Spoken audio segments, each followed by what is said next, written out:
Hi, everybody. Welcome back to my channel. My name is Stassi. Thank you so much for being here today. I am very, very, very excited here to talk about the lore from the new expansion pack. And I obviously have to bring the lore king here. Hi, Gonz, and the amazing Disney Sims coming in hot for almost your 80th time on this podcast. You have been on almost one Dang, third of this entire series. Thanks for that's having wild. me on. Eventually, I'll run out of things to say, right? I don't think so. I think we could have a podcast literally talking about anything. Like we could be like the Seinfeld. We could just say Yeah, anything. well, we decided on a new podcast, right? We did. Evolving backwards. Yes, evolving backwards.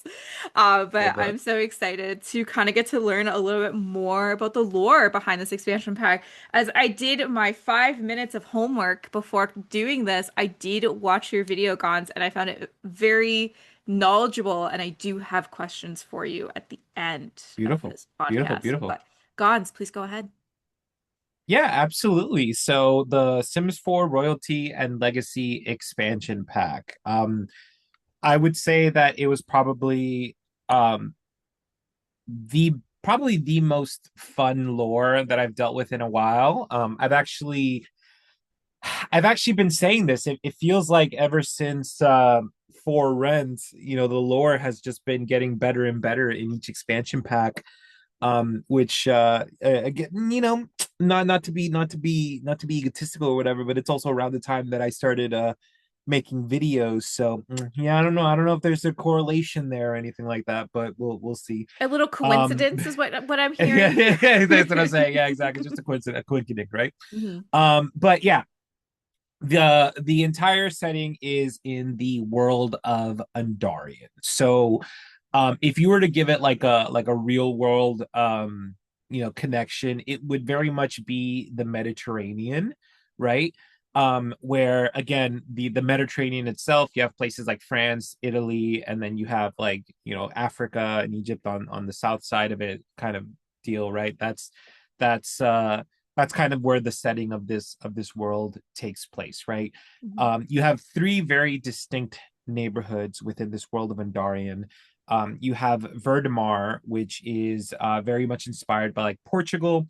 And again, it's very kind of like fortresses in the water, very kind of ancient structures, and very Verdemar is very pirate themed, which we'll talk a lot about that in just a minute. Um, Over in Bellecourt, you have northern Italy inspirations with just these beautiful like landscaping and gorgeous buildings, a lot of like light tones, ships, just Grapevines. uh, exactly, just beautiful, beautiful, beautiful, beautiful look, right? And then over on to the south, you have Dombele, right? And then Dombele is inspired by West African countries, and itself is probably the most unique looking world that we've gotten in The Sims 4. It's absolutely beautiful. Like it is this like interesting combination of um and again, maybe as an architect court you can tell me what it is, because it's not clay buildings, but it's not like concrete necessarily. Architectural drafter guys, you always Yeah. do this. Architects will not be happy with you calling me an architect. I Oh do well, not yeah, have a it happened. standard that can be approved.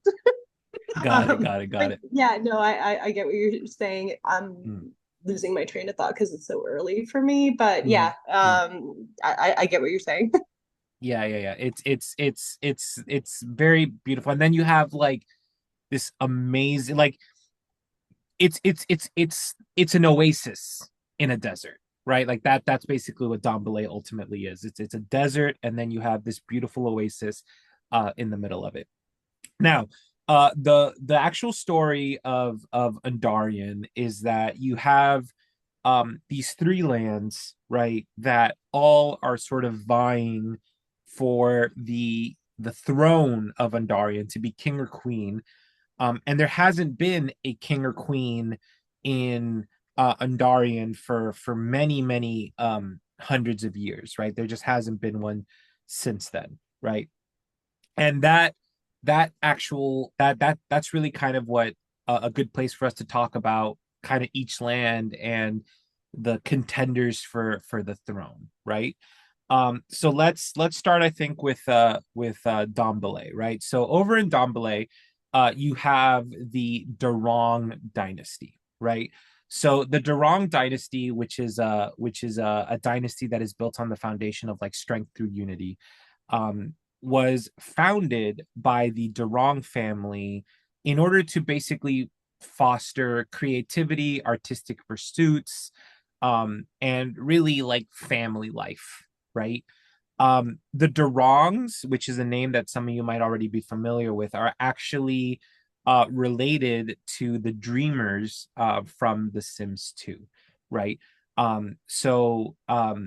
Darren Dreamer, Dirk Dreamer, these are all actually the same family as the Durongs here in Dombele.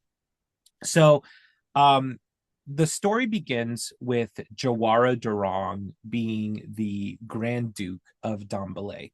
Her father has recently abdicated from his position, which the official story is that he wants to spend more time with his family. He wants to let the new generation move forward, and Jawara really has been sort of trained from birth to become the next queen of Andarian, right?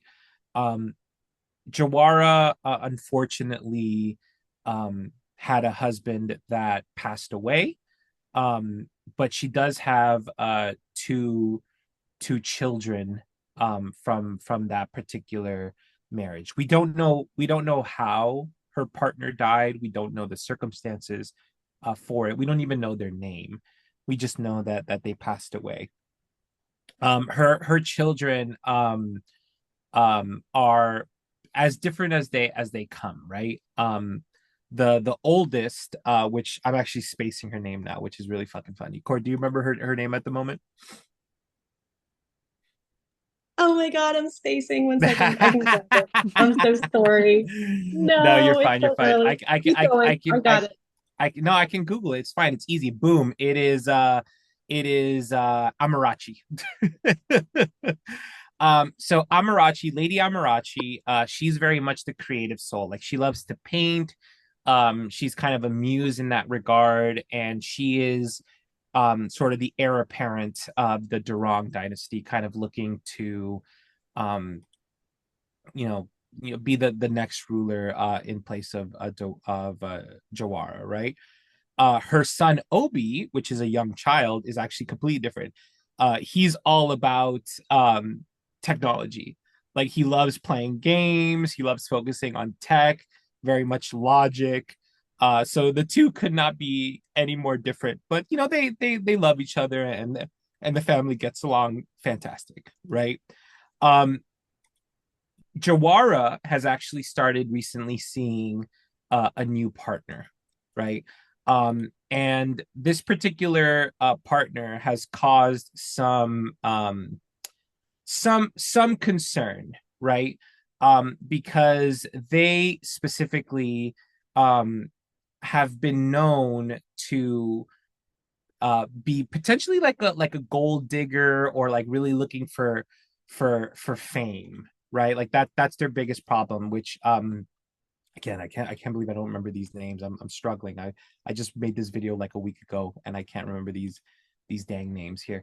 Let me just pull it up real fast. Bear with me. Akachi, yeah, Akachi Anoha. Akachi Anoha is their partner. Now, what's interesting about Akachi is that they are and I don't want to say this incorrectly, and I do apologize. They're not they're non-binary, but I think they're not transgender. I think they're like gender neutral, or like Yeah, I forget the they exact, yeah, intentionally don't use any yeah. pronouns, which when you Hmm. compare to other people who Yeah, exist in the world of Ondarian, I feel unisex, like that's an yeah, intentional choice. yeah, correct, right.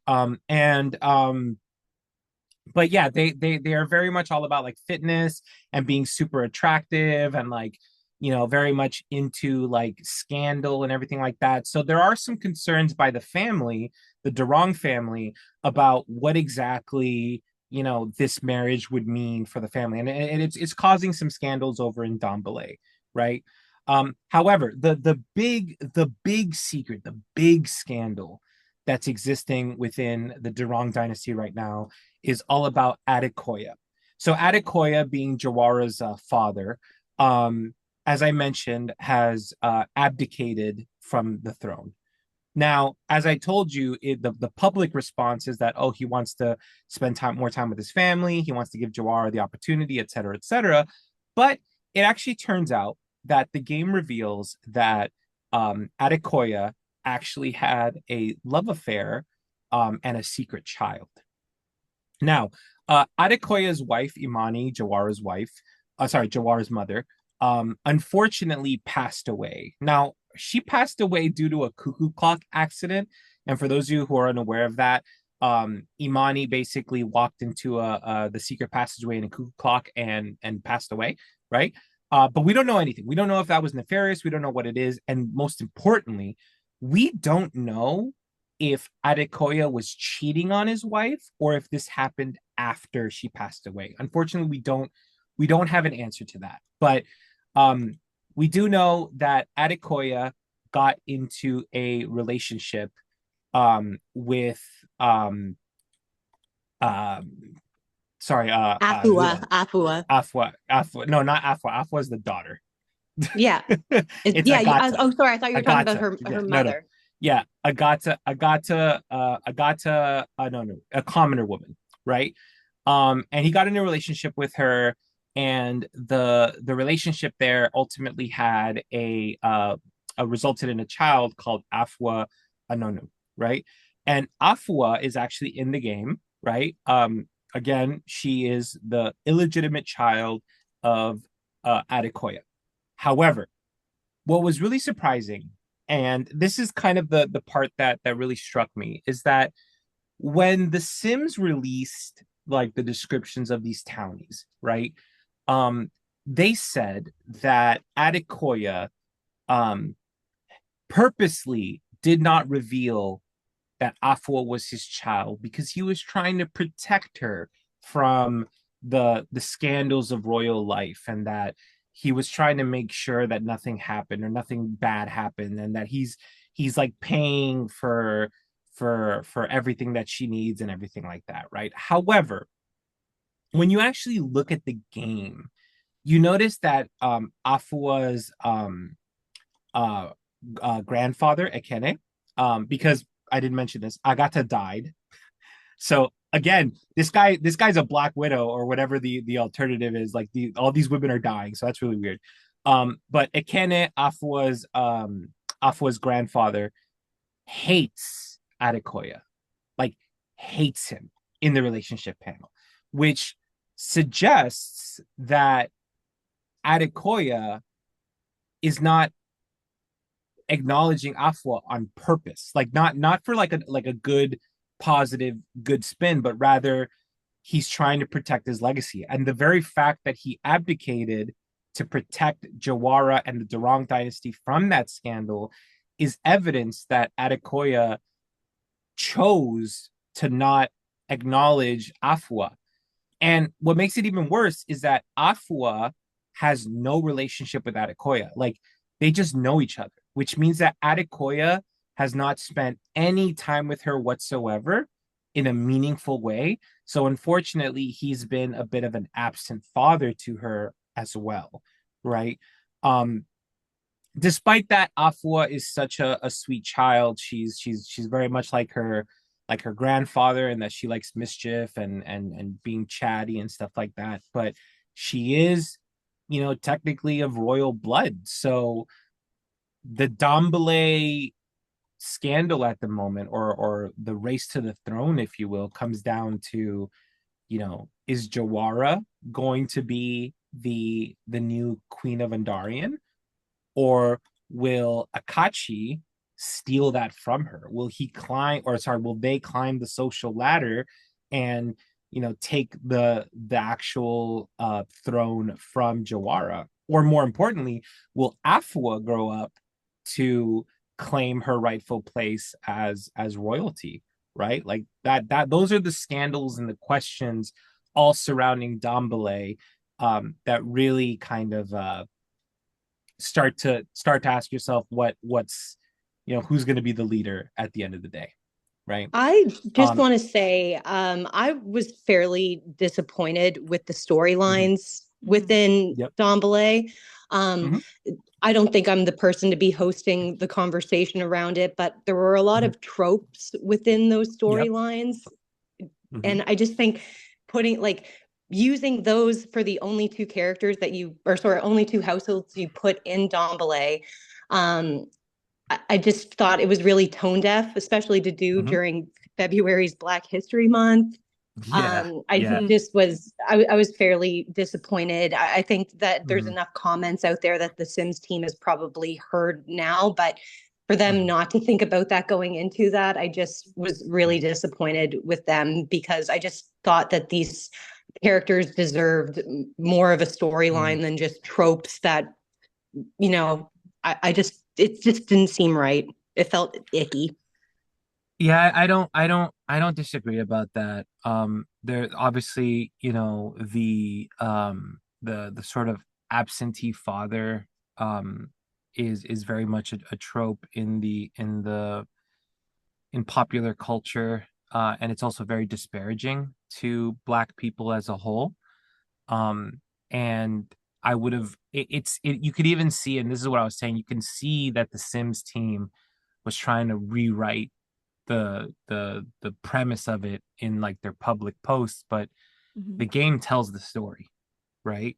The game very much tells the story that, it's an illegitimate child that he's not revealing and everything like that. And it is definitely disappointing. There is an there is an argument that they are, it's a delicate balance. And again, just like you said, Court, I might not be the one to say it, but like, you didn't want to make the family pristine either, because then you don't want Yeah, to seem I as if agree you're, with that. yeah, I definitely yeah, think like they deserve substance as well. You don't just want to yeah. have this perfect family. You want flaws because flaws are Hmm. interesting and exciting and Hmm. plays Hmm. into the storylines that you want. And yeah, I Right. do think these characters should be fully like, Hmm. fleshed out. I don't know what the word Hmm. is for it, No, but yeah, yeah, yeah, yeah. So anyway, just wanted to say I thought that they could have done a yeah. better job, but I also thought they could have done a better job. I don't think Dombele should have been a third world within Agreed. royalty and legacy. I think Dombele Agreed. deserved its own time to shine. It would Mhm. have been Hmm. nice if it was maybe a base game update world just to Yeah. show representation because they've lacked Hmm. representation over the years. They've been Yeah. doing a lot better with that now. I want to give them Yeah. their flowers for the efforts they're Hmm. making now, but just yeah, I did feel Hmm. disappointed with Don Hmm. Belay in general. I just thought that they could have Yeah. done a lot more with it, and I think the public deserves it and wants it. I don't disagree. I think that would have been the right move. As much as I love the lore of the rest of this pack, um, I definitely think, because and we're gonna talk about it in just a second, but Mhm. the reason I start with the Dombele family is because the Dombele family is or the world of Dombele is so removed from everything else. Like, all of the characters I've mentioned thus far, Mhm. we're done talking about them. There's no more conversation to have about them. They're not integrated to any of the other characters in Andarian. They don't have relationships with any other characters in Andarian. They have no allies in the dynasties. Like, there's not, like, they are independent, completely separated, and have nothing to talk with one another. Whereas when we start talking about Bellacord and Verdemar, they are intrinsically tied to one another from a relationship perspective. Yeah, And unfortunately, they're just separated. So yeah, That's yeah, really sad. it's yeah. no, I was yeah. just gonna say too with the representation. What it was hard because now that the pack's out, I've been filming in Ondarian for Gonz. And when I was filming in Dombele, I had to create so many characters. Now, the Kaz items were amazing, and I got to make beautiful characters for it. But if you just go into Dombele because they only have a few characters in there, all these white tourists come in to Dombele, and it just Mhm. the culture that you're trying to make for it is completely gone because you haven't given us the ability to immerse ourselves in there with the culture and the people that are there because you didn't create it. Agreed.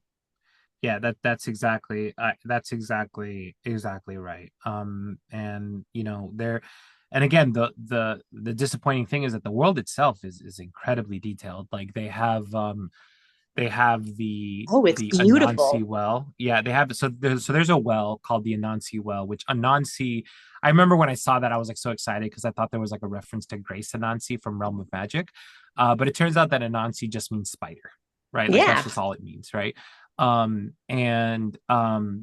the idea, the purpose of this well is that there is apparently some kind of like spirit inside of the well that might have been like a spider spirit, like a trickster spirit, like a thread spirit in there, right?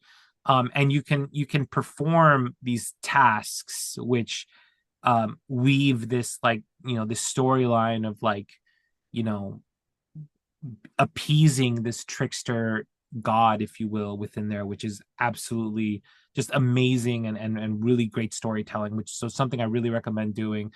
And then you have the Zambira tree in the middle of Dombele, which itself is powerful because it's not only is it just like a place for everyone to convene and tell stories, but it's also a place for you to honor your ancestors and ask for assistance and help. And this tree actually has power, like as if the ancestors of Dombele are feeding themselves through. So um definitely the small thing that they've done in Dombele is extremely powerful and extremely well done. Um, but like I said, like unfortunately, if you're here to learn more about it, you've now heard everything about that, and we're gonna now move on to the rest of the pack because there really isn't anything else to talk about there. So let's That's really depressing. I'm not to I won't let you yeah finish, but I think yeah then that makes me really even more sad at the fact that they had this council come in yeah with simmers around the world to put their, opinions and how mm, to shape the world, and they obviously did a really good yeah job. We can all agree the yeah world is absolutely beautiful. yeah. I wish there was more substance with The Sims. No, I don't disagree. And again, the fact that they did bring in a council and they did bring in uh this huge amount of representation, and they focused so heavily on the marketing. It was such a Hmm. big aspect of it, only to then literally be a very small part of the story is of course very disappointing all around for sure. Yeah. I agree on that one. Hmm. All right. Well, sadly, let's go ahead and move on to the rest of the areas. So over to the northeast of Andarian, we have Bellacord. And so, like I mentioned, Bellacord is based off of northern Italy. And of course, you cannot have a world based on Italy without bringing up the Montes and the Caps of Veronaville. And Woohoo! that's exactly who we find over in Bellacord. Now, let me give everyone just a little bit of background. Now, of course, the Montes and the Caps are reference to the Montagues and the Capulets from the Shakespeare story of Romeo and Juliet. But just to be clear, The Sims has been adding a Monty or a Cap to every Italian themed world since The Sims 2. Right. So The Sims 2 obviously had Veronaville, which was based on Verona, Italy, which had the Montes and the Caps. And then in The Sims 3, they released a world called Monte Vista, which again was based on Italy, in which they also had the Montes present in there as well. So now here, Bellacord, we have the return of the Caps and the Montes. So Bellacord is ruled by the Cap dynasty, and the ruler of that, or the head of that dynasty, is our old friend Tybalt Cap, who we met over in The Sims 2 Veronaville. Now, Before you yeah, move on, when we mhm, did this prediction, podcast beforehand. I told Yep. you I thought this guy was Tybalt, and I am so happy that I proved you wrong. Yeah. You were Yeah, convinced it was not. you were absolutely right. So going back to the prediction podcast, like I was pretty confidently certain that there was no way that that could have been Tybalt because why? Like where's his siblings? They weren't present in the pictures. Like there was no indication, but then you had three children there, right? So I thought, oh goodness, like maybe this is it, right? Um, but it turns out, and I've actually had an opportunity to speak to the developer since then, that certain caps and Monties were not added to this expansion pack. The reason wasn't because they were missed, but rather was a deliberate choice because the family tree has limitations, and we're going to talk about why the family tree is so big in just a moment. But just so you're aware, Tybalt's siblings, specifically Juliet, is present, so we'll talk about her. But Hermia Cap is nowhere to be seen, right? She is just not present in the game, and that was a deliberate choice. That doesn't mean that they aren't present. It doesn't mean that they're not somewhere else and that we're not going to get them in a future expansion pack. But they are not present in the family tree, and thus we won't be talking about them today, right? So the Cap Legacy. The Cap Legacy, obviously, or the Cap Dynasty, was obviously started by Consort Cap. To give everyone a quick little refresher about the story of The Sims 2, Consort Cap had a long time feud with Patrizio Monti. They had each family had children, and unfortunately, one of the first casualties of that feud was Cordelia and Caliban Cap. They perished in a fire, and their children, Tybalt, Juliet, and Hermia, went on to live with Consort. So Consort was the one responsible for raising them. So that is why Consort now has passed away in royalty and legacy, although he's very much present, which we'll talk about in a moment. And Tybalt is now the heir of the dynasty, where his parents obviously have long since passed away. Tybalt has three children with an unknown wife. We do not know who she is. They are called Virgilio, Beatrice, and Celeste, right? I Now, also have a theory on this. Are we yes, sure that they have the same mother? we don't. Because We're not sure. I could see Tybalt being like a Henry VIII type dude and That's true. dagging That's his true. wife.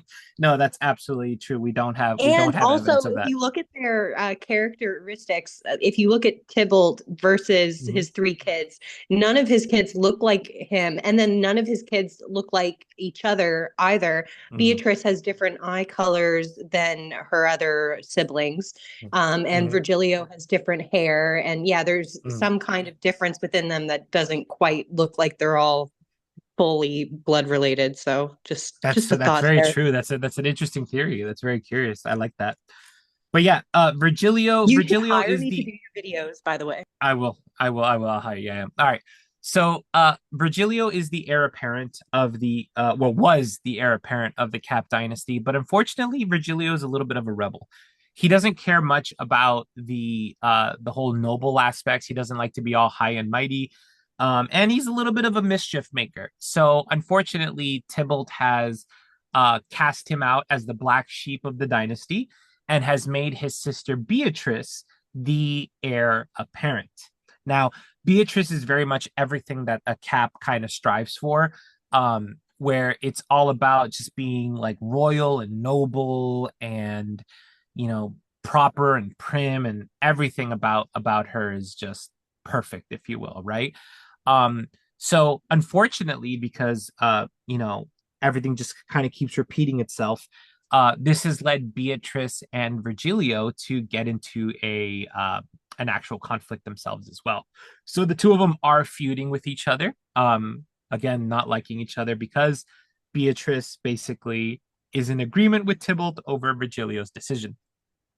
Now, their youngest sibling, Celeste, is a transgender non-binary sim in the game.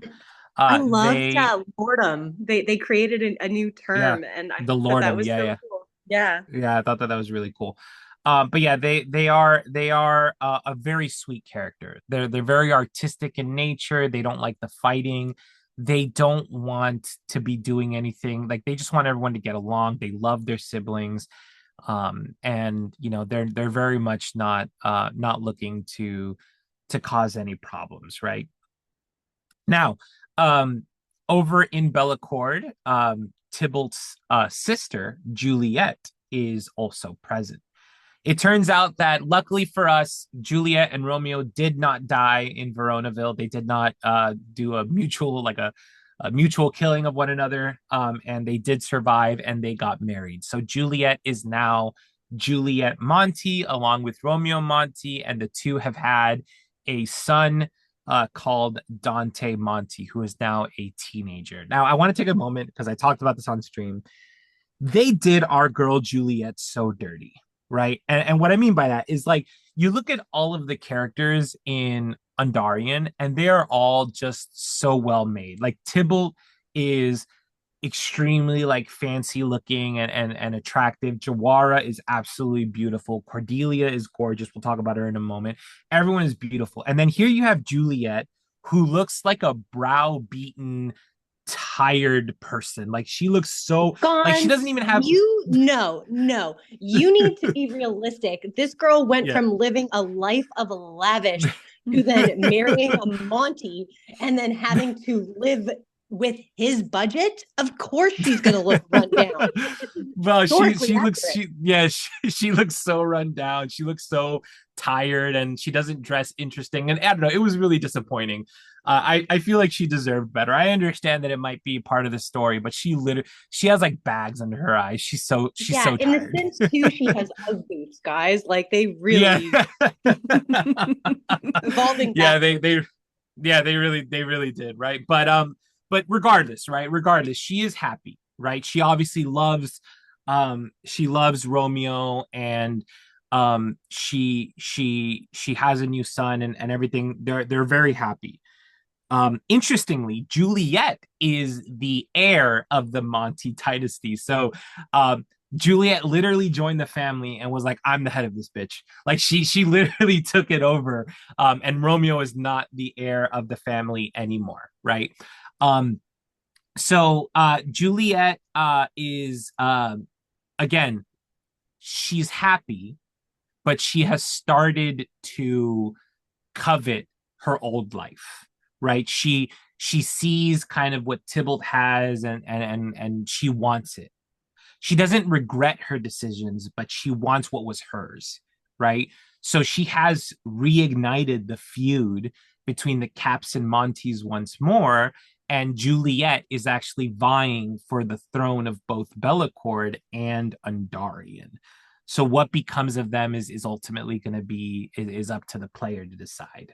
Now, Romeo Monty, he's just vibing. He's just like Romeo just wants to He's just there for smash the food. and exactly he wants to eat and smash. That's all he wants to do. He's just Yeah. vibing. He's just chilling. He only You know came what for I the mean? cake. Exactly. He just wants to hang out. There's nothing like that.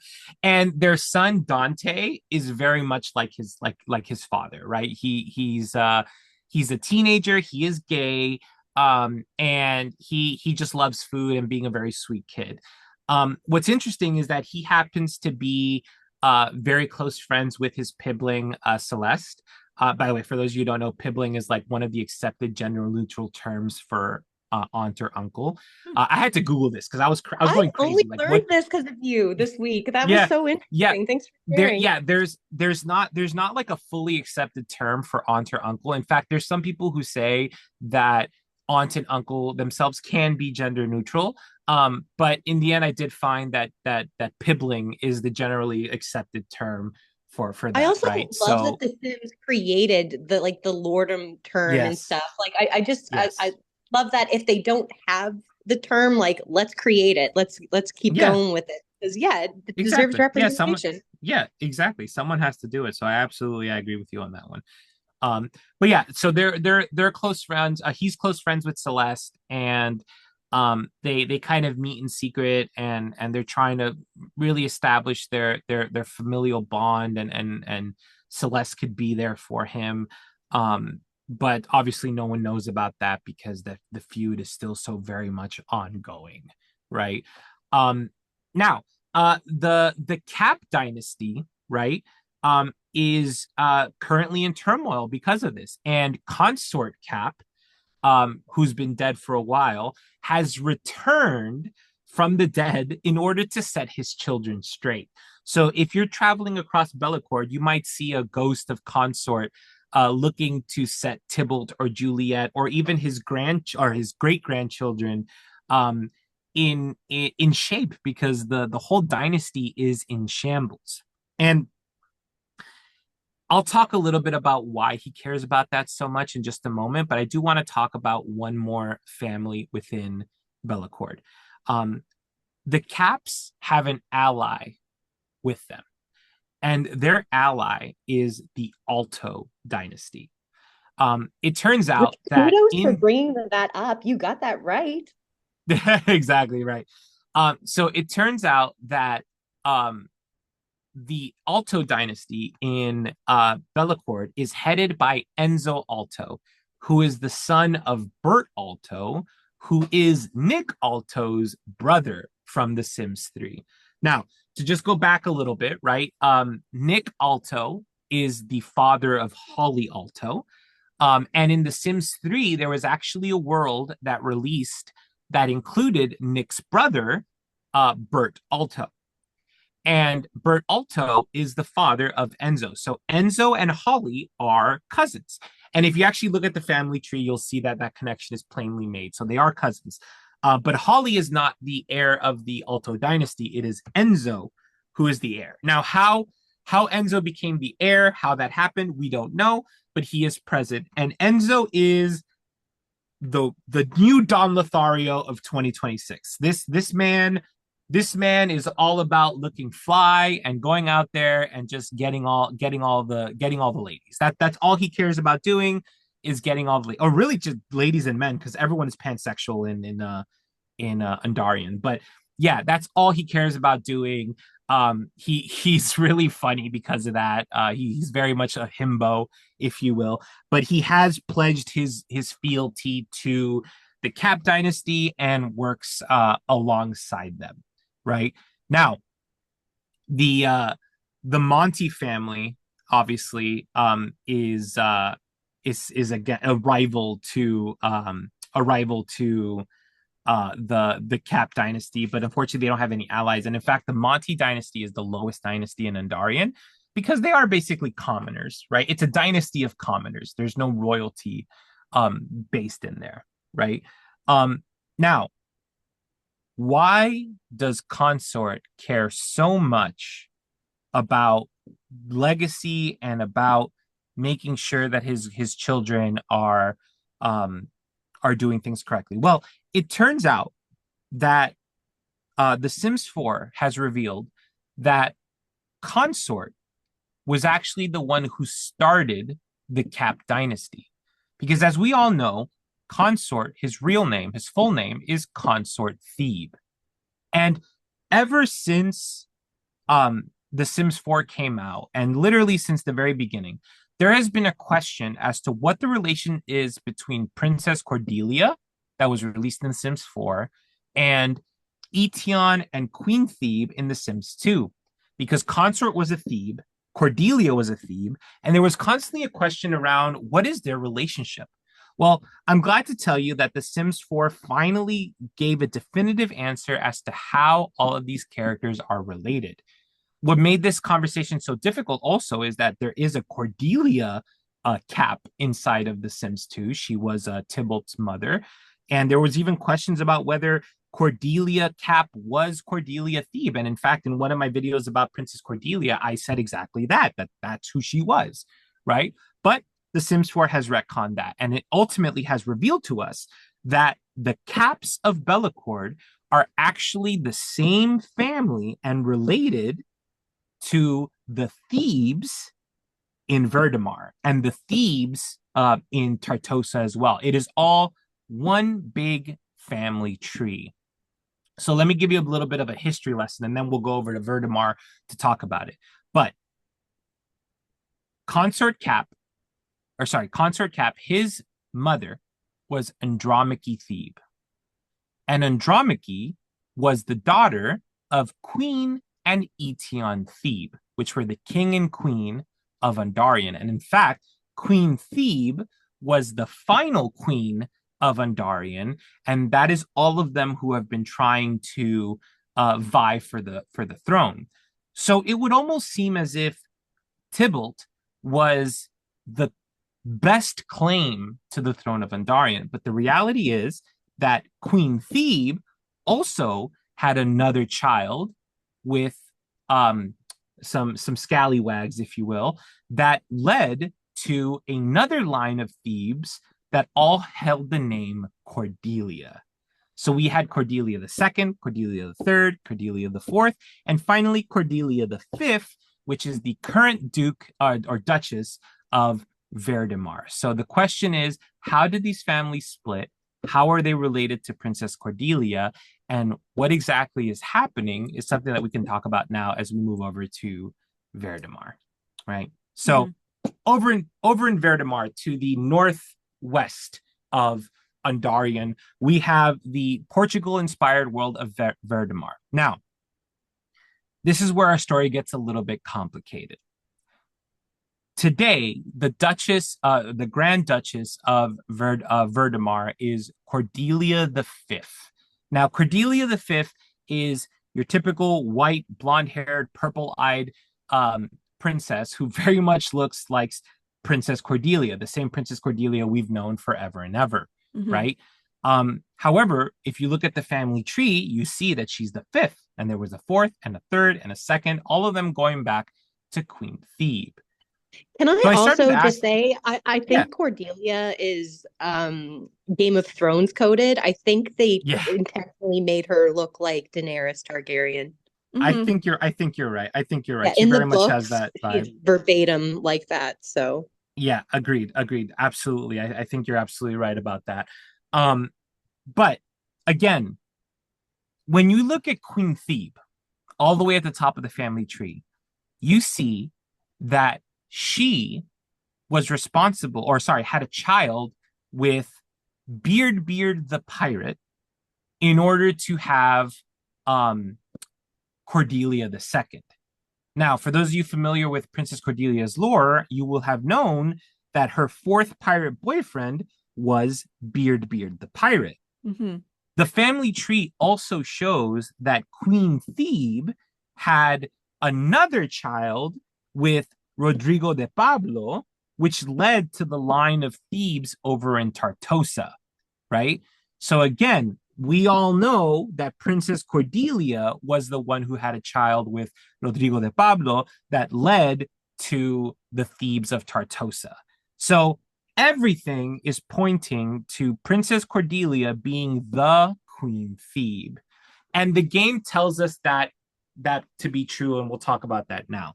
So by going around Verdemar and Andarion and picking up some books written by the first Cordelia the First, if you will, we end up learning that when she was very young, Princess Cordelia accidentally discovered a potion or a nectar in Shaun the Sims, back in The Sims 3, that made her immortal. It turned her eyes purple, and it caused her to stay young forever. So all of the exploits that we've talked about Princess Cordelia in the past, her pirate boyfriends, her adventures across the world, her going to different places, all of that happened over the span of hundreds and hundreds of years.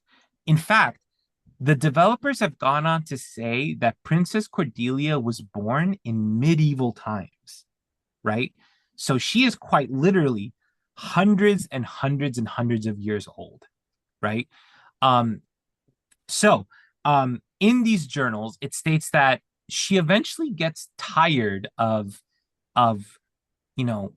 people talking and people questioning her age and stuff like that. So she decides what she's going to do is that she's going to stop taking the potion. She's going to grow old, and she's going to leave Verdemar and come back and assume a new identity. She's going to be a distant relative that has come to claim the throne, and she calls herself Queen Thebe, which confirms that Princess Cordelia is the same person that was mentioned all the way back in The Sims 2 as the Queen Thebe married to Etion. So Princess Cordelia is the great, great, great grandmother of the Cap dynasty, right? And she's also the great, great, great grandmother of Princess Cordelia, or sorry, Grand Duchess Cordelia the Fifth, right? I So think there was such a missed opportunity here. They should have left her immortal and made Cordelia the Fifth secretly just the original Cordelia. I think And so they too. That would already, have been more fun. oh, it would have been so much better. And they literally, even the family tree looks like it because there's no father to show Mm-hmm. who fathered the previous Cordelias. Mm-hmm. Such a missed opportunity. That was Yeah, actually I one of don't my disagree. questions for you at the end of Yeah, being like, do you yeah, actually think Cordelia the Fifth is yeah. Cordelia? Yeah, so yeah, honestly, that I when we first did this theory, that's what I thought was happening, Hmm. right? Um, but the books very much clearly state that her eyes returned to normal at the end and that she reverted who she became. So And the are fact you that going to get into like how it makes sense that like yeah, the cat side versus yeah, the side having the eye colors? Cool. Sorry, not to yeah, interrupt. I yeah, don't. no, you're totally fine. You're totally fine. So basically the way like let's talk about this. So Princess Cordelia, let's do a quick little timeline, right? Hmm. Princess Cordelia is born in a land. We don't know the name of the land. Maybe it's Thebe. We don't know. But she comes from a distant land, right? She's very like she's very into like, nautical stuff. She's into the ocean. She's into sea creatures. She's into fashion, yada yada yada. And ultimately she makes a pirate boyfriend. Um, and she starts having adventures. Eventually, this land is attacked by giant sloths, so she is forced to retreat on her submarine with her pirate boyfriend and his crew in order to escape, right? It is then at that point, when she's a young woman and is traveling the world, that she encounters the potion of immortality from Shaun the Sims, right? And from there, she starts drinking it consistently to the point that she actually then visits the realm of magic in order to learn how to make the immortality potion from them. And she just keeps producing it in order to survive. From there, she has all of these different adventures. She has various children, right? She has a child with Rodrigo de Pablo, who goes on to have the Thebes and Tartosa, which all have purple eyes, right? Because at this moment, she genetically has purple eyes. She then has a child with John Wilson Beard, which again, purple eyes because she has purple eyes. She then stops taking the potion, comes back to Verdemar older, marries Etion, now with brown eyes, and she has Andromache Thebe, and that entire line does not have purple eyes. And that line doesn't have purple eyes because she did not give birth with purple eyes. Does that make sense? Like Hmm. that's the explanation for why the Thebes in Tartosa have purple eyes, why Cordelia the Fifth has purple eyes, but why the Caps don't have purple eyes. That's the explanation for why that is the case, right? You Um, should have been a detective. You are in the wrong career field. Agreed. there you go. That's exactly it, right? Um, Now, as I mentioned, right, this Queen Thebe or Princess Cordelia was the final queen of Andarian, right? Before she passed away, she took her sword Simcalibur and she slammed it into the sword in the stone and left it there with the promise of the legacy that whoever can pull the stone, or sorry, whoever can pull the sword from the stone would be crowned king or queen. So, um, that's ultimately where we find Cordelia the Fifth. Now, Cordelia the Fifth had many different or many mothers and grandmothers, said all Cordelias that all lived their life. But we learn that because of Princess Cordelia's love of pirates, that is actually something that all Cordelias have continued to the point that Verdemar has become this interesting hybrid world where there are both nobles and pirates all around the city, right? Like it's a very interesting kind of, combination of cultures within the city themselves, right? Cordelia the Fifth has recently come back from her own adventures on the seas, and has settled down with Thiago Abrantes. Now, the Abrantes family are a noble family within Verdemar, who the matriarch of the family, Ermelinda, has been trying to rise in the ranks since she was a young girl, right? To the point that she has coveted the palace of Verdemar so much that she actually hates Cordelia. Like she can't stand her because she wants everything that Cordelia has, right? Um, so it's interesting then that Thiago, her son, was given to Cordelia to marry, and it makes you wonder, is this just like a ploy by Ermelinda? Like, is Ermelinda just using her son as a pawn to get power, right? And it really seems that way because if you look at her relationship panel, it turns out that she doesn't really like her son. She doesn't really have a relationship with her son whatsoever. So it very much feels like she just kind of, gave up Thiago and used it as a pawn to move forward. Thiago has a sister called Sophia Abrantes. She's a teenage girl. And she's very sweet, and her mother does genuinely love her. She sees her kind of like as an extension of herself. Sophia is very much kind of like a catty socialite. She likes to spread gossip, and she likes to, just go out there. And she also dislikes Cordelia. She doesn't like her at all. So she's inherited her bias from her mother. However, I will say that Thiago is actually a really cool dude. Thiago's a really nice guy. He likes logic and science, just like Cordelia. He loves to adventure. And he is very much on paper everything that Cordelia would want. And the two of them actually really much care for each other. Unfortunately, however, one of the big scandals of Verdemar is that Cordelia the Fifth has a secret lover. It turns out that Cordelia the Fifth is currently engaged in a relationship with Fia. God, I forgot her last name. Acosta. Acosta. Thank you so much. Yeah, Fia Acosta, right? Who is a pirate from Verdemar. But it gets even worse because it turns out that she's not only just a pirate, she is in fact the fucking burglar, which I forget. God, how am I forgetting these things? I feel so stupid. Hold on. Let me give her actual name because she has an actual title. Is it the Royal Robber? The Royal Robber. Thank you so much. Yes, exactly right. She is the Royal Robber. She is Verdemar's Robin Hood, who steals from the rich and gives to the poor. So there is a question about whether Fia actually even really loves Cordelia, or if she's just using this as an opportunity in order to get in and take things from Cordelia and give it to the poor, right? So it's all an absolute mess, right? Now, talking about the Royal Robber, there's a lot of rumors going around about the Royal Robber because it seems as if this can't all be done by one person. And it turns out that that's actually accurate. So Fia is working alongside two other people within Verdemar.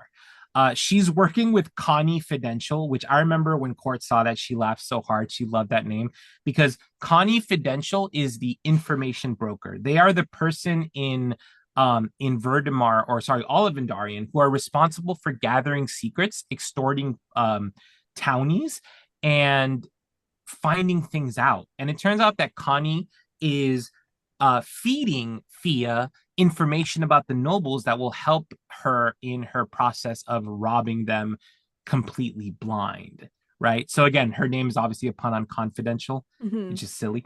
So but basically, yeah. they're like the little finger of exactly the Sims world. Okay, so true. It's so good. I love the name. It's so like herbs coded. Same with like Trashly Real Person or Real Pearson. Like, yeah, I love when The Sims does stuff like that.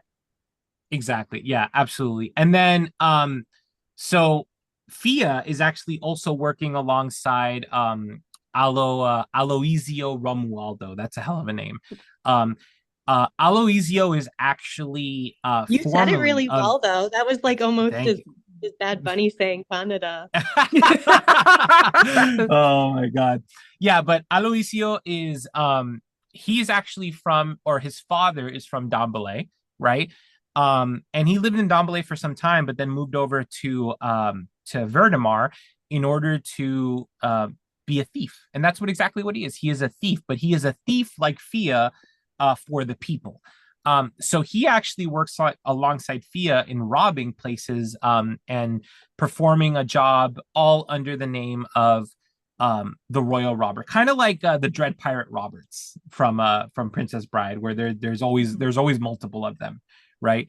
Um, and that's his goal. His goal is to basically dismantle the royalty by empowering the commoners over in Verdamar, right? So um going back to consort for a second, right? After I've explained to you everything that I've explained to you, the Sims 4 is basically saying that the reason why the consort cat or why the caps split from the Thebes is because consort believed in rigidity, in being pure, in being honorable, etc.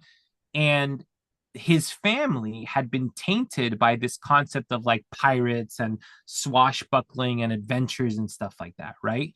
So he basically split away from them in order to form a new dynasty based on honor and bravery and nobility, right? Which is ultimately what he did. And it's interesting because, again, The Sims 4 doesn't say this outright, but over in Ondarian, you would have had Cordelia II and Andromache Thebe, both Thebes, both daughters of Queen Thebe, who effectively would have vied for power. Like they would have fought to who was actually going to be Queen of Ondarian, right? Mm-hmm. And unfortunately, history tells us that Andromache lost because Andromache eventually goes to Roaring Heights and basically escapes Ondarian in order to live out the rest of her life. So Consort, kind of feeling that grudges against the Thebes, ultimately turns around and forms his own dynasty and returns to Ondarian in order to claim his rightful throne, right? So that is ultimately how the Thebes and the Caps are related, how they all come together under Princess Cordelia, and how they are so intrinsically tied, right? What makes this all so interesting and this more of this web that's happening is that like I told you, the Thebes are allied with the Abrantes family. Even though they dislike each other, they are still allied together. The Abrantes, however, are allied with the Landgrabs, which is funny because Ermelinda Abrantes and Nancy Landgrab are basically the same person. Like Mm-hmm. they're the same idea of this like power hungry um individual who will do stop at nothing um in order to reach their goals, and who have disappointing older sons. You know what I mean? Like each one of them are kind of in that position. Both of Um them would so end up on the Housewives of The Sims, Yes. 100%. exactly right. So they are allied, which again is interesting because you know the Alto family is actually a rival of the Landgrab family in The Sims 4. Like they actually went so far as to add that, which is obviously something that comes from The Sims 3 because the Altos and the Landgrabs hated one another. So this whole like power structure that's happening in Ondarian is just like a dynamite just waiting to explode with all of the different relationships that are happening. So yeah, that's all of the lore of Andarian. And ultimately, when you start the game, you need to decide who's gonna be king or queen, right? Is it gonna be Cordelia the Fifth? Is it gonna be Ermelinda? Is it going to be Juliet? Is it going to be Tybalt? Is it going to be Jawara? Is it going to be Afua? That's ultimately the question you need to ask yourself: who is None of them most King deserving? Gonz. King Gonz, exactly. But that is all of the lore of The Sims 4. So I will take your questions Thank you.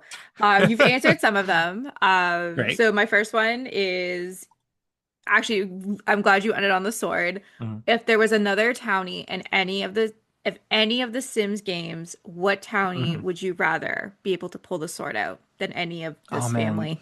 that is a really great question. So it has to be a townie who has noble blood and is for the people.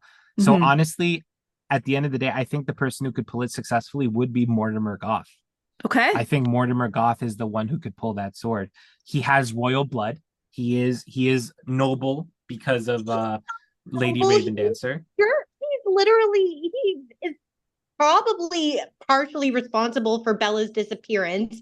He It's Gina. No, you're on the right track, but you're thinking of the Mm, wrong person. It's Alex, mm. and it should be Alex. Alexander? Alex has like the history of wanting to search for his mom afterwards and Yeah, having that's an true. and teleporting through time. He has Yeah. a cult history from his father, Yeah. and like Mm. he has a like a hero's destiny to go find his mom. So yeah, it's Alex all the way. Alexander Goth. That's fair. That's fair. I think that's a good answer for sure. Absolutely so. Um, yeah, and then I guess thinking back to any of the other characters across the board, it's a fair question. I can't think of anybody else who's that noble. All the other townies are like messy. I have another one. Yes. What was Rodrigo that? Thebe. Rodrigo Thebe, Oh, because he is Rodrigo. Yeah, the oldest Thebe and really mhm. deserves to have it. But That's just trying to true. think of Rodrigo who else. Thebe would be a good one. Yeah, that would be Yeah. a good one there as well. Yeah. Good, all good answers. I would have just said Bella Mhm. Goth. I'm just throwing it out there. Just like the most Our basic alien bitch empress. answer. She's already the empress of Sixum. Exactly. Exactly. Um, we have talked about the timeline a lot on Hmm. this podcast. Hmm. You've just said in Hmm. your latest video that now The Sims 4 Hmm. is actually on the timeline. Where does it actually Yes. fit in the current timeline of the Sims Yeah, franchise? absolutely. Yeah, absolutely. And let me expand on that a little bit. So, I've talked about this kind of ad nauseum at this point, but I think Hmm. it's worth kind of bringing up. So when I first started lore crafting, right, and just to keep it like so you guys understand, I started making videos about The Sims, with the release of Horse Ranch. That's when I started making videos about The Hmm. Sims, right? Um, and it was then that I started making videos and I started saying that The Sims 4 is definitely in the same like the main timeline, the main universe of Hmm. of the game, right? And every time I would make a video, people would be like, "No, it's an alternate universe. They said that. They said that. They said that." And I looked and I scoured, and the only time that has ever been said ever was by some random executive producer who's no longer working at EA during an E3 conference on Twitter that was just like, yeah, this is the best way I think we could say it. That was literally the only time that has ever been said ever, right? And ever since then, right? And I will concede, maybe that was their intention, right? But Hmm. ever since then, the teams have been making a game purposely that exists within their own universe. To add to Let's your use life. point, Gonz, Yeah. with Horse Ranch when it came out, and they had Yeah. Robert Crinkletop, who Yes. is the original. Is it Robert? Or Is yeah, it? Robert Crumplebottom. Yep, Yeah. that was his name. Yeah, Yep. like that trailer that they made was just so Yep. suggestive of this Yep. not an alternate timeline theory that you Yeah. had. Exactly. Yeah, exactly right. And then so like let's go to Life and Death, right? So in Life and Death, the developers, and you can find this on YouTube, the developers actually went on to say that the reason why Nervous Subject is called Nyan Spectre is because this is Nervous before he's adopted by the not the Curious, the Beaker family, right? Hmm. And all of that lines up because in Life and Death, Nervous talks about how he used to know um, Pascal Curious, but he moved away, etc., like that. So like, and again, look at the age of Olive. She looks much younger than she did in The Sims 2. So that tells us that Ravenwood takes place before The Sims 2, because this is before he goes on to meet Pascal and all that stuff. Like we know that that's the case, right? Um, Enchanted by Nature, we know that that takes place before The Sims 1 because you see a young Todd Attenbury and a young Mara Summerdream who were adults inside of Magic Town from The Sims 1, right? Hmm. So here we have proof that they're placing their worlds in different parts of the story, right? Um, and my theory here, and I was talking a little bit about this on stream, is that you can't you can't the Sims is an interesting thing that you can't look at where they are as being relevant, right? Because if you want to have Sims from previous games, you need to concede that Hmm. they are in another town in order, because now what are they going to do? They're going to be like, oh yeah, we're just going to have this one random place in Pleasant View over here, and then you're going to have this one random place. Like it, you have to concede that people can just teleport to different places and be there. Like that's just the concession of the universe, right? So, you know, why is Mortimer Goth in Old Town, Pleasant View, Sunset Valley, and Willow Creek? Well, that's just because that's where the games take place, but it's the same Mortimer over and over again. You just have to accept that that's what's happening in this universe, right? Um, so going back to your question, Undarian takes place after The Sims 2.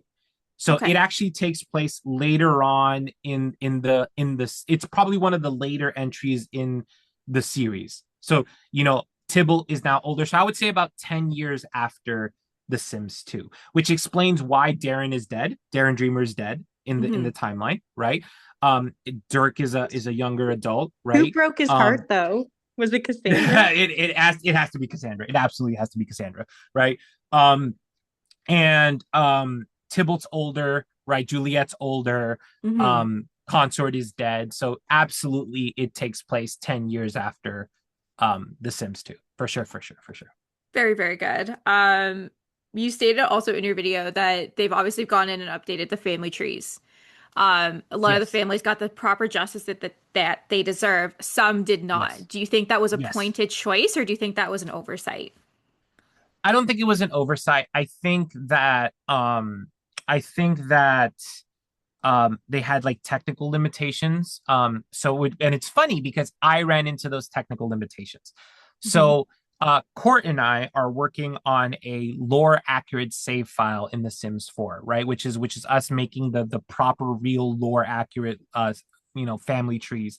Hmm. And I tried to make a save file that starts with Lolita Goth as at the top, going down to Lady Raven Dancer, going down to the Gomez families, going all the way to Alexander Goth. And by the time I got to Alexander Goth, my family tree completely broke. Like it literally broke. Like I would click on it and it would just look like a mess, right? Okay. And so I think that it like for example, they didn't add Raven Dancer because they had no direct connection between Raven Dancer and Mortimer. Like there was just no direct line, right? And they probably did it to just not break the family trees and allow for expansion and stuff like that. So I think having now talked to the developers, I think that they were working within the limitations that they had, and you know they would have expanded where they could, but they To ultimately add didn't. to that, I find that a little frustrating of an answer. I'm sorry I'm Mhm. coming for The Sims today, really. No, you're good. You're good. Um, You're but good. yeah, it's frustrating when you think of, like Pacific Creative and Mm-hmm, Dev Pacific are two mm-hmm, people who created the Sims Legacy Hub, which Hmm. is mm-hmm. completely capable of doing what the Sims team has had a whole team to be able to do for years now because they got rid of the original family tree to work on this, and Hmm. they Mm-hmm. couldn't manage to do what Pacific and Dev were capable of doing. Right. No, yeah, absolutely. And I think this is one of those cases where um again, not to sit here and like defend them too much, but they also have to operate within the confines of what like the engine can allow and also what consoles can allow, right? Which is also fully like more complicated than it seems or whatever, but I do agree. Like I would have liked for them to go in and fixed it as a whole, Hmm. and address a lot of these things. But again, they're doing the best they can in that front, and hopefully we'll see expansions to it later on. But yeah, in the meantime, you know what? In the meantime, you can pay attention to my Patreon and wait to see if when my lore file goes up there. So, you know, When do you And think shout that out will? Sims Legacy Hub. Yes, shout out Sims Legacy Hub. Gonz, when do you think exactly. that is that going to be coming out this year? This year for sure. Okay. Yes, this year for sure. Yeah, yeah, Very, yeah. very I'm gonna good. be working on that.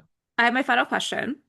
So Yes. you had said when Cordelia wanted to, was drinking Hmm. a potion, she ended up going to Hmm. the world of Realm of Magic, and then lo and Yes. behold, the immortal potion was purple. Hmm. Coincident Hmm. enough, same color as her eyes. Hmm. Do you think that Hmm. was truly a coincidence, or do you think that they've been working on this lore since that pack was originally concepted? That is honestly such a good question. So I had the pleasure of talking to the developer who actually wrote the Cordelia story. Hmm. Um, when I made my video about Princess Cordelia, she actually reached out to me. Now I'm not going to say her name, and we can't talk about it because she's under NDAs from EA, so we're not gonna chat about that. Hmm. Um, but she basically told me that there was like a whole team basically working on Cordelia's lore for that time, right? Now that being said, do I think that it was purposeful? I like to think that that was like an intentional idea that they might have had, but I wouldn't necessarily give them the benefit of the doubt that this is like a story in the making that they've been working on forever. I just think that they might have looked at their notes and saw that, is Princess Cordelia immortal? And they were like, oh, well, why don't we make this purple for her eyes? And then maybe one day we'll explore it. Like something like that. You know what I mean? I think that was more what they were doing.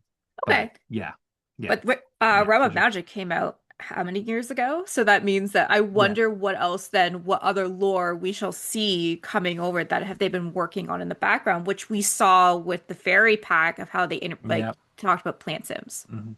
Yeah. Yeah, no, I don't. Yeah, I don't disagree.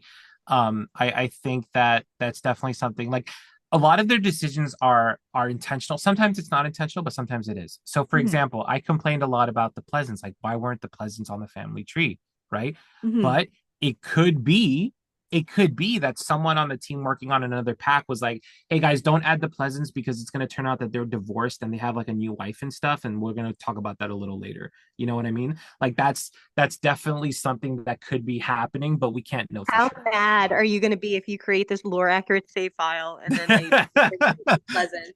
I have so Yeah, that would many be sad. requests for Gonz that he's not necessarily going to follow when it comes to this Yeah, save file. I'm just like, yeah, you should have Mary Sue living in the house alone now, and you should have Daniel like living in like a busted apartment with Kaylin, like just showing that his life went into shambles. Or have yeah, Kaylin and Daniel living in the house next to the Goths, yeah. and then have Mary Sue somewhere living her best life. But yeah, anyway, the possibilities are endless. Exactly. Yes. Agreed.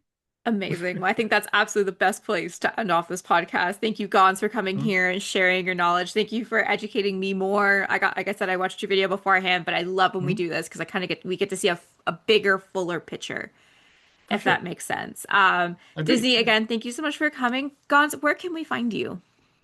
Yeah, you can find me anywhere online at mynameisgonz.com. Go follow me on Twitch, YouTube, Instagram, TikTok, Friendster, MySpace, everywhere you can think of. Please tell me you actually are on Friendster and Mindspace. I am actually on MySpace for sure. Incredible. Disney Sims, where can I find you? My MySpace account was popping back in the day. You can find me at Disney Sims at Towny Tales and then modding on Gods' streams. Fantastic. Well, please go follow them both, Gons. Thank you. It is absolutely always a pleasure that I get to sit with you and I just can watch you geek out and talk all Sims lore. I hope to do more For sure. videos with you in my last year, but it's always an absolute pleasure when I have both of you here.